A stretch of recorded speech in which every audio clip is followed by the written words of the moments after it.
New York's rent laws are causing chaos. Renters are happy with new laws that keep rent low, but landlords say they can't afford repairs anymore. Is this a win-win or a disaster waiting to happen?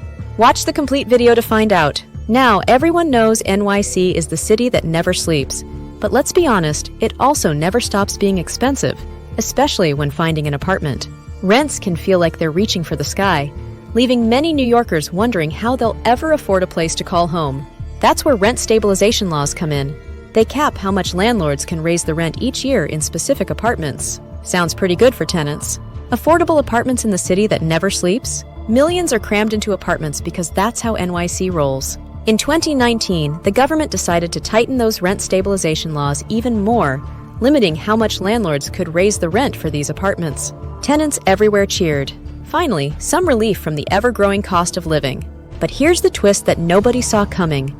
Landlords are saying this is causing problems for them. They argue that with capped rents, they can't raise enough to afford fixing up their buildings. Think about it for a second. Let's say there's this empty apartment, a dream come true for someone looking for a steal at only $775 a month. But guess what? This apartment needs some serious TLC to the tune of $50,000 worth of repairs. Ouch!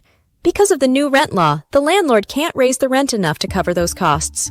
So what happens? The apartment sits empty for a whole year. Nobody wins in that situation. The landlord loses money they could have used to fix the place, and someone who needs an affordable place to live misses out on a great opportunity. Talk about a lose-lose. And it gets even crazier than a Times Square performer dressed as Elmo. Banks are starting to sweat a little too.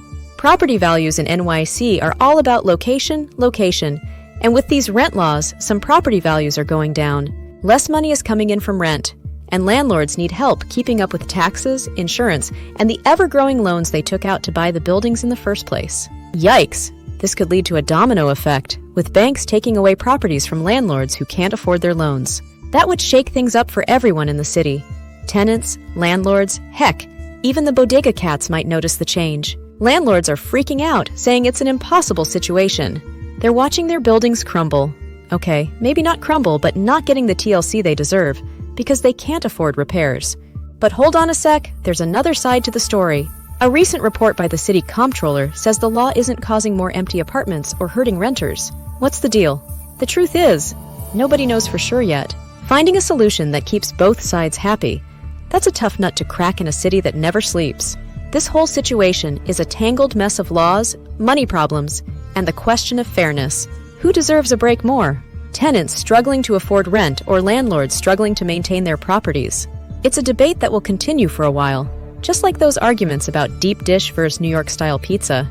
That's New York for you, always something exciting and sometimes frustrating happening.